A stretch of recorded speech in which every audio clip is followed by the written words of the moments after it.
Hey guys, स्वागत है आपका गायत्री विद्या मंदिर सांचौर के यूट्यूब चैनल पे। सॉलिड स्टेट का नेक्स्ट लेक्चर मैं आज लेके आया हूँ आप लोगों के लिए। लास्ट क्लास तक मैंने आपको क्या समझाया था, निविड संकुलन के बारे में समझाया था, क्लोज पैकिंग जिसको हम कहते हैं। और क्लोज पैकिंग में मैं 1D 2D 3D सारे के सारे सिस्टम मैंने आपको बता दिए थे।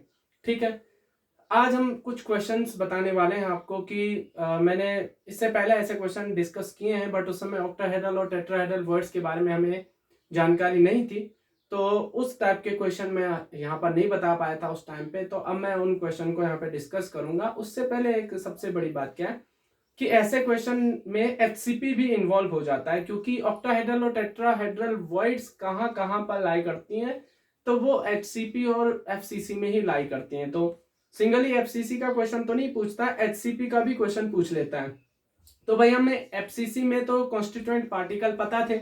में एफसीसी में कॉन्स्टिट्यूएंट पार्टिकल फेस पर होते हैं और कॉर्नर पर होते हैं। तो कॉर्नर पर हमने क्या बताया था कि कॉर्नर जो होता है 1/8 से डिवाइड करता है कि नहीं, ये बता चुका हूं मैं। क्योंकि एक यूनिट सेल जो होती है, क्योंकि वो क्यूबिक यूनिट सेल होते हैं ना, तो क्यूबिक यूनिट सेल तो 1/8 से ही क्या हो जाएगी, डिवाइड हो जाएगी कि 8 और यूनिट सेल उसके साथ जुड़ जाती हैं। और फेस का सेंटर जो होता है, फेस के सेंटर पर पार्टिकल्स जो होते हैं वो क्या करते हैं, आपको पता है, वो डिवाइड करते हैं 2 के साथ, है कि नहीं है, पता है ना भाई। एक फेस के सेंटर पर जो कांस्टेंट पार्टिकल होता है वो 2 यूनिट सेल में हाफ हाफ डिवाइड हो जाता है। तो वहां से तो हमें फिक्स पता चल गया था एफसीसी में कांस्टेंट पार्टिकल 4 होते हैं, पर एचसीपी में जो कंट्रीब्यूशन होता है वो कितना होता है वो मैंने आपको बताया नहीं था। और अगर आपको कंट्रीब्यूशन नहीं पता होगा पार्टिकल्स का, तो आपको क्वेश्चन नहीं आएगा। क्वेश्चन करने के लिए आपको कांस्टेंट पार्टिकल तो पता होने चाहिए ना, कि एक एचसीपी में कांस्टेंट पार्टिकल, इफेक्टिव जो कांस्टेंट पार्टिकल है वो कितने हैं। ठीक है, तो पहले मैं एचसीपी बना देता हूं, उसके बाद हम इस पे डिस्कस करेंगे। ठीक है, एचसीपी तो आप सभी लोग जानते हैं, कुछ इस प्रकार से होता है। तो एक कांस्टेंट पार्टिकल यहाँ होगा, एक यहाँ होगा, एक यहाँ होगा, एक यहाँ होगा, एक यहाँ होगा, एक यहाँ होगा, ठीक है, और एक सेंटर पर होगा। अब वो घिरा होता है कि नहीं घिरा होता, छोड़ो, वो तो बस मुझे अभी केवल और केवल कैलकुलेशन करनी है। ठीक है, और 3 कांस्टेंट पार्टिकल ऐसे होते हैं बिल्कुल बॉडी के सेंटर पर, है कि नहीं है, और 6 कांस्टेंट पार्टिकल कुछ इस प्रकार से होते हैं।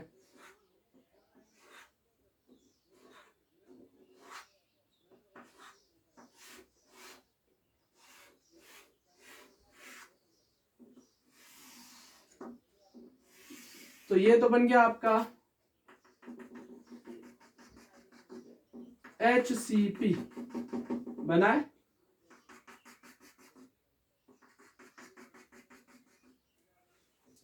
सो ये तो बन गया आपका HCP। अच्छा, इसके सेंटर पर भी होता है, फेस के सेंटर पर भी एक कांस्टेंट पार्टिकल होता है। तो ये आपका HCP है। HCP में हमें देखना है कि total number of constant particle जो होते हैं वो कितने इफेक्टिव जो होते हैं। ठीक है, तो देखो भाई, एक सीधी सीधी सी बात है, इसके ऊपर भी तो एक यूनिट सेल होगी ना। तो ये फेस के सेंटर पर जो मौजूद है एक कांस्टेंट पार्टिकल, ये कितना पार्टिसिपेट करेगा इसमें, 1/2 करेगा।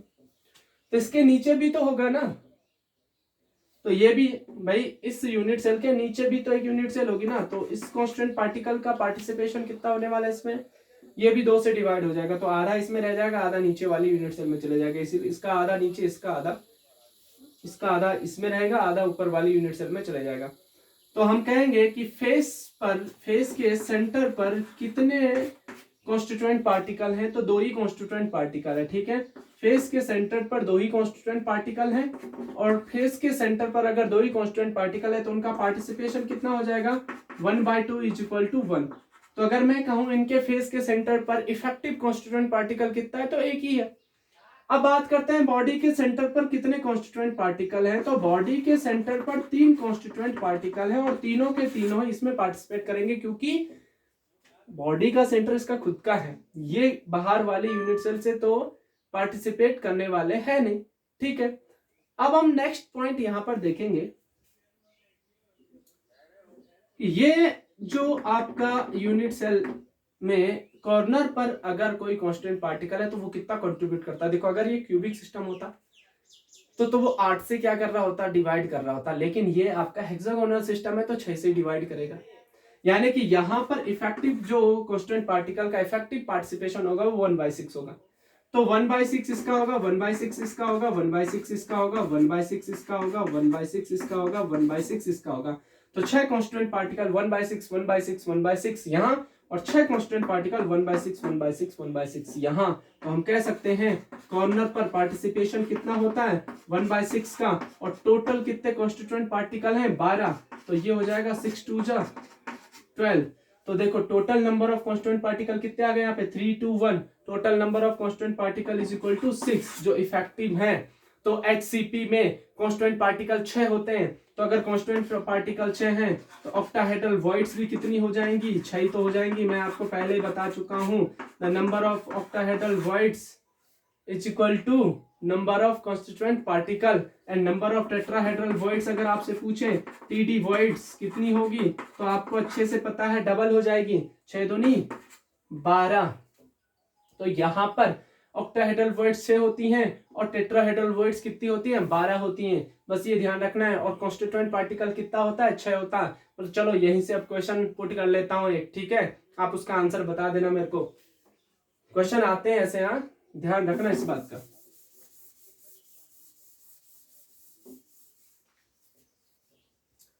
अब क्वेश्चन नंबर फर्स्ट हम यहां से स्टार्ट करते हैं। क्वेश्चन नंबर फर्स्ट ये कि ए कॉन्स्टिट्यूएंट पार्टिकल जो है, ए कॉन्स्टिट्यूएंट जो पार्टिकल है, ए अवयवी कण जो है वो आपका क्या बना रहा है, वो आपका HCP बना रहा है, ठीक है। ए अवयवी कण आपका क्या बनाता है HCP बनाता है। और जो बी अवयवी कण है, बी अवयवी कण है वो 2/3 टेट्राहेड्रल वॉइड्स में प्रेजेंट है, ठीक है। क्वेश्चन जो मैं बोल रहा हूं वो आप लोग लिख लेना कि ए अवयवी कण HCP बनाता है और बी अवयवी कण 2/3 टेट्राहेड्रल वॉइड्स में क्या है उपस्थित है। तो यौगिक का सूत्र लिखिए। हमें क्या कैलकुलेट करना है बाय फॉर्मूला, हमें याद करना है कि इस AB से कौन सा फॉर्मूला हमें प्राप्त होने वाला है। आंसर स्टार्ट करते हैं। आंसर हालांकि आप लोगों को समझ में आ गया होगा भाई। ए आपका HCP बना रहा है, HCP बना रहा है, हेक्सागोनल क्लोज पैकिंग बना रहा है। तो पूरी की पूरी हेक्सागोनल क्लोज पैकिंग ए के द्वारा बनी, यानी कि ए 12 के 12 कॉर्नर पर भी हैं, बॉडी के सेंटर पर भी हैं और फेस के सेंटर पर भी हैं। तो मैं कह सकता हूं ए जो पार्टिकल हैं वो टोटल कितने हैं 6 होंगे कि नहीं होंगे। भाई सीधी सी बात है। आपको लिखना कैसे, लिखना यह है कि हम जानते हैं HCP में नंबर ऑफ कॉन्स्टिट्यूएंट पार्टिकल जो इफेक्टिव होते हैं वो 6 होते हैं। इसका मतलब ए जो है वो कितने हो गए 6 हो गए ना। ए अवयवी कण के नंबर कितने हो जाएंगे 6, क्योंकि ये HCP बना रहा है। और HCP में हमें पता है जो टेट्राहेड्रल वॉइड्स होती हैं वो कॉन्स्टिट्यूएंट पार्टिकल के डबल होती हैं।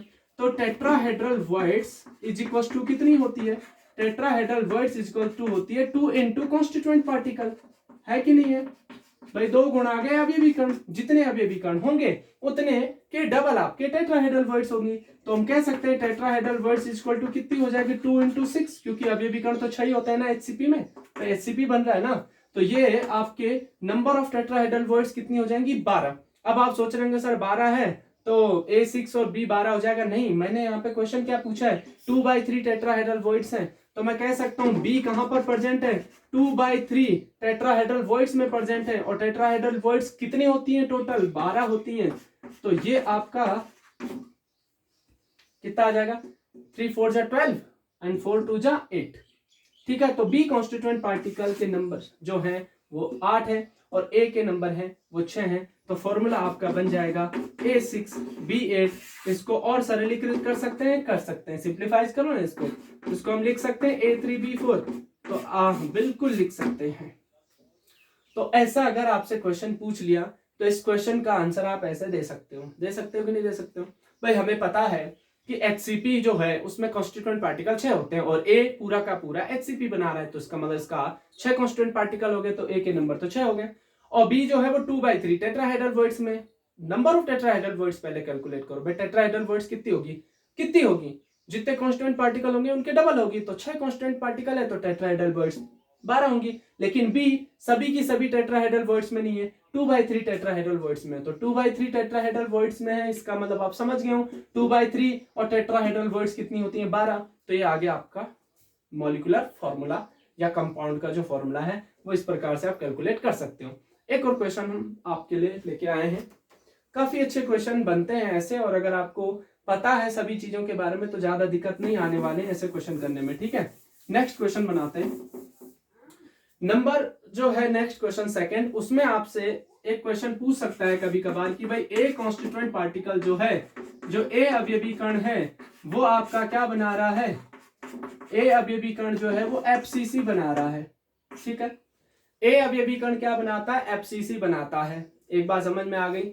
और जो बी अवयवी कण है, बी अवयवी कण है वो टोटल सभी की सभी ऑक्टाहेड्रल वॉइड्स में प्रेजेंट है। बी कॉन्स्टिट्यूएंट पार्टिकल सभी ऑक्टाहेड्रल वॉइड्स में प्रेजेंट है और ए अवयवी कण जो है वो एफसीसी बना रहा है। तो बताइए फॉर्मूला क्या होगा इस यौगिक का। समझ में आ रही बात? फिर से क्वेश्चन यहीं पर अटक गया। हमें भाई क्वेश्चन में बताना तो एक ही चीज है, वो है आपका फॉर्मूला। तो फॉर्मूला कैसे बनाएंगे, ए अवयवी कण एफसीसी बनाता है और बी अवयवी कण सभी ऑक्टाहेड्रल वॉइड्स में प्रेजेंट है। तो फॉर्मूला क्या होने वाला है, फॉर्मूला होने वाला है आपका ए, आंसर लिखते हैं भाई ए अवयवी कण बना रहा है, ए अवयवी कण जो है वो एफसीसी बना रहा है और एफसीसी में नंबर ऑफ कॉन्स्टिट्यूएंट पार्टिकल कितने होते हैं, 4 होते हैं। हम जानते हैं एफसीसी में कुल अवयवी कणों की संख्या 4 होती है, अतः ऐसा लिखते हैं आंसर ना, अतः ए बराबर कितने हो जाएंगे आपके 4।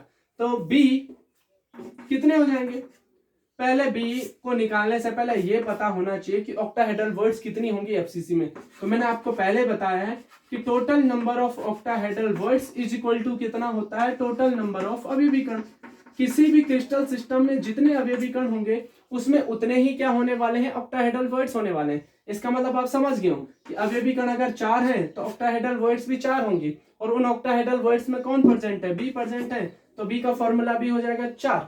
तो बी आगे 4 और ए आगे 4, तो सीधा सीधा हम फॉर्मूला लिख सकते हैं A4B4, और इसको अगर हम सिंप्लीफाई कर दें तो ये फॉर्मूला बन जाएगा आपका AB। है कि नहीं इजी क्वेश्चन? तो ऐसे ऐसे इजी क्वेश्चन इसमें आ जाते हैं। जैसे एक और क्वेश्चन मैं आपके लिए बना देता हूं, ठीक है। ऐसे क्वेश्चन के असाइनमेंट मैं आपको दे दूंगा आज मेरे टेलीग्राम चैनल पे। टेलीग्राम चैनल का लिंक क्या है मैं आपको डिस्क्रिप्शन बॉक्स में बता दूंगा, ठीक है। वहां से आप लोग क्वेश्चन को लेके उनके आंसर निकाल लेना और उनके आंसर बिल्कुल मेरे को सेंड कर देना मेरे ईमेल आईडी पे, जिसका लिंक भी मैं आपको लिंक नहीं, जो मेरी ईमेल आईडी है वो मैं आपको दे दूंगा वहां पे डिस्क्रिप्शन बॉक्स में। उस आंसर को मुझे भेजना है आपको तुरंत के तुरंत। इससे मेरे को पता तो चलेगा कितने लोग एक्टिव हैं और कितने लोग केवल वीडियो देख के पड़े हुए हैं, ठीक है। केवल वीडियो देखने से काम नहीं बनने वाला है, एक्टिव भी होना जरूरी है। वीडियो में क्या आ रहा है, कैसे आ रहा है, कैसे इनको हमें सॉल्व करना है। और क्वेश्चन पेपर जितने भी मैंने दिए थे लास्ट ईयर के, उन सारे के सारे क्वेश्चन को आपको लिखना है एक पेज पर, जितने भी क्वेश्चन अब तक बने हैं, और उनके आंसर भी आपको लिखने हैं और वो भी मेरे को स्कैन करके सेंड कर देना है कि सर ये हमने मेहनत की है जितना आपने पढ़ाया है। ये नहीं कि पढ़ाया जाओ वीडियो देखते जाओ और हो गया बात खत्म, ठीक है। तो आज मेरे को पता चल ही जाएगा कि आप लोग कितनी मेहनत कर रहे हो। एक तो जितने भी क्वेश्चन पेपर के ओल्ड ईयर के क्वेश्चन हैं जो मैं पढ़ा चुका हूँ उनके आंसर आपको लिखने हैं जो मैंने भेजे हैं, ठीक है। और साथ साथ में जो मैं आज क्वेश्चन दूंगा आपको असाइनमेंट में, उनके क्वेश्चन भी आपको एक पेज में लिख करके मुझे स्कैन करके पीडीएफ में भेज देना है। तो मुझे पता चल जाएगा कितने स्टूडेंट एक्टिव हैं। ये काम करना है आपको आज, ठीक है। कल का लेक्चर में उसके बाद ही पढ़ाऊंगा आपको, जब आपका क्वेश्चन पेपर आ जाएगा। मेरे पास जो भी क्वेश्चन है वो सारे के सारे आ जाएंगे, आपके आंसर भी आने जरूरी है। क्वेश्चन लिख के मत भेज देना, ठीक है, आंसर भी भेजने। अब हम एक और क्वेश्चन बताते हैं आपको। सपोज करिए कहे कि बी कॉन्स्टिट्यूएंट पार्टिकल, अभी उल्टा कर दे कि जो बी कॉन्स्टिट्यूएंट पार्टिकल है वो एफसीसी बना रहा है, ठीक है। बी कॉन्स्टिट्यूएंट पार्टिकल एफसीसी बना रहा है और ए कॉन्स्टिट्यूएंट पार्टिकल क्या है, 50% टीडी प्लस 50% ऑक्टाहेड्रल वॉइड्स में प्रेजेंट है। तो जो बी पार्टिकल है वो तो एफसीसी बना रहा है और ए पार्टिकल क्या है, 50% टेट्राहेड्रल वॉइड्स में प्रेजेंट है और 50% ऑक्टाहेड्रल वॉइड्स में प्रेजेंट है। तो फॉर्मूला फिर से आपसे पूछ लेगा कि इसका फॉर्मूला क्या बनने वाला है, ऐसे करके अब फॉर्मूला बना लो। भाई एफसीसी बना रहा है तो फिक्स है, कॉन्स्टिट्यूएंट पार्टिकल कितने होने वाले हैं, बी इज इक्वल टू होने वाले हैं 4, क्योंकि एफसीसी में कॉन्स्टिट्यूएंट पार्टिकल तो 4 ही होता है, तो बी इज इक्वल टू तो 4 हो जाएगा। अब टेट्राहेड्रल वॉइड्स कितनी होती है, पहले एक बात भाई अगर टेट्राहेड्रल वॉइड्स की बात करें, मैं आपको पहले भी बता चुका हूं, 2 into कॉन्स्टिट्यूएंट पार्टिकल, और कॉन्स्टिट्यूएंट पार्टिकल कितने होते हैं एफसीसी में? 4। तो यानी कि टोटल जो टेट्राहेड्रल वॉइड्स हैं वो तो 8 है, लेकिन बात हुई है केवल और केवल कितने परसेंट की? 50% टेट्राहेड्रल वॉइड्स की बात हुई है। ये टेट्राहेड्रल वॉइड्स नीचे लिख दिया, ठीक है। 50% टेट्राहेड्रल वॉइड्स कितना हो जाएगा? 8 का आधा कर दो ना, 4। तो 4 तो टेट्राहेड्रल वॉइड्स में प्रेजेंट है। कौन से पार्टिकल? ए पार्टिकल। अब ऑक्टाहेड्रल वॉइड्स के बारे में अभी अभी बताया था।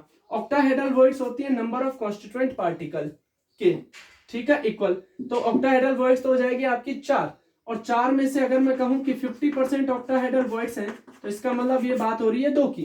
तो बी कॉन्स्टिट्यूएंट पार्टिकल 4 तो टेट्राहेड्रल वॉइड्स में है, और 2 किस में है? ऑक्टाहेड्रल वॉइड्स में। तो 4 + 2 अगर मैं करूं तो कुल जो होंगे आपके बी, वो कितने, सॉरी ए था ना, बी तो एफसीसी बना रहा था। तो ए जो है ऑक्टाहेड्रल वॉइड्स में 2 है, 50% ऑक्टाहेड्रल वॉइड्स में, और टेट्राहेड्रल वॉइड्स भी 50% है। तो इसका मतलब 4 यहां पर है। तो 4 और 2 6, तो नंबर ऑफ ए कितने हो जाएंगे? 6 हो जाएंगे। फॉर्मूला क्या बन जाएगा आपका? A6B4। सिंप्लीफाइड कर सकते हैं? कर सकते हैं। कितना कर सकते हैं इसको? A3B2 लिख सकते हैं। तो फॉर्मूला बन गया आपका A3B2, ठीक है।